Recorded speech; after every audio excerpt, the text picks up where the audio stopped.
12व्या फुलोत्सवाचे उद्घाटन ज्येष्ठ साहित्यिक द मा मिरासदार यांच्या हस्ते करण्यात आले। यावेळी पुलांच्या आठवणींना उजाळा देण्यात आला। पु ल देशपांडे यांचे जगणं आणि विनोद याचा लहानपणी जडलेला संबंध, कोणत्याही गोष्टीवर त्यांचे शीघ्र विनोदाची क्लब, त्यांचे आयुष्य म्हणजे विनोदाचा एक प्रकारचा संग्रह आणि मोठमोठ्या साहित्यिकांनी त्यांच्यावर उधळलेली स्तुतिसुमने, अशा ह्या पुलंच्या आठवणींना आपला खास मिरासदार शैलीत ज्येष्ठ साहित्यिक द मा मिरासदार यांनी गुरुवारी उजाळा दिला। 12व्या फुलोत्सवाचे उद्घाटन त्यांच्या हस्ते करण्यात आलं। यावेळी कॉस्मॉस बँकेचे अध्यक्ष मिलिंद काडे, कॉस्मॉस समूहाचे अध्यक्ष मुकुंद अभ्यंकर, कोहिनूर ग्रुपचे कृष्णकुमार गोयल, अनंत परांजपे, आशय फिल्मचे सतीश जकातदार, नयनीश देशपांडे, वीरेंद्र चित्राव यांच्यासह आदी मान्यवर उपस्थित होते। पु ल हे माझ्या आधीच्या पिढीचे पु ल, गदी माडगूळकर, त्याचप्रमाणे फडके, आपले सुधीर फडके, हे सगळे आमच्या साधारण आधीच्या पिढीतले, कारण 8 ते 10 वर्षांनी मोठे, आणि 8 ते 10 वर्ष म्हणजे एक पिढी, त्यामुळे ते आमच्या आधीच्या पिढीतली, त्यामुळे त्यांच्याशी प्रत्यक्ष संबंध किंवा मैत्री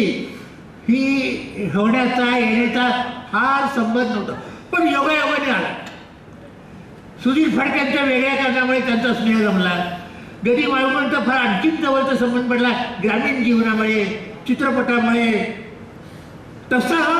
पुलंचा संबंध येण्याचं काही वस्तुतः ते कारण होतं, पण तोही योग माझ्या याच्यामध्ये आला आणि खूप जवळून मी त्याला पाहिलं, जवळून त्यांचं ऐकलेलं आहे, जवळून सगळा त्यांचा विनोद मी पाहिलेला आहे। एक गंमत सांगतो मी तुम्हाला, पुष्कळ ना, आज मी शक्यतो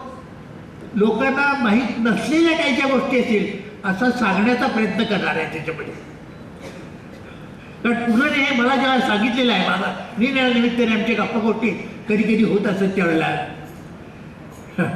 त्याने असं म्हटलं की हे गंमत तुम्हाला माहिती आहे का, काय झालं की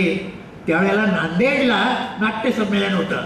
मला वाटतं 65-66 साल असावं, लक्षात नाही, आणि त्याचे अध्यक्ष पु ल होते,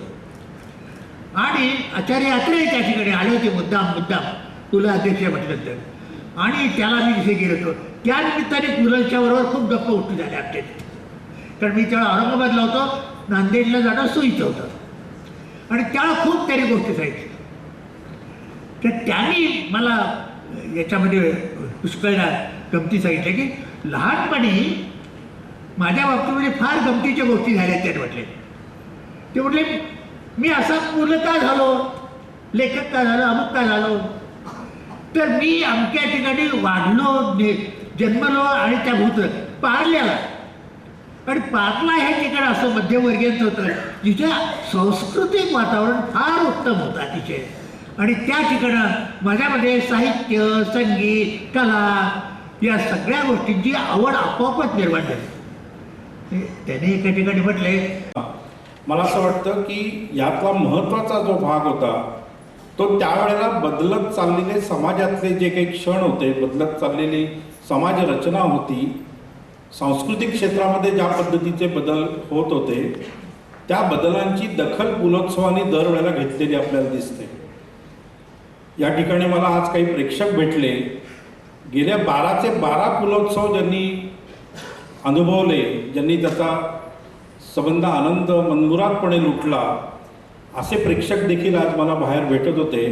आणि प्रत्येक पुलोत्सवाची ते आठवण सांगत होते। तुम्हाला संधी मिळाली याचा एक आज विशेष आनंद आहे। आत्ताच वीरेंद्रांनी भरपूर पुलंबद्दल सांगितलंय,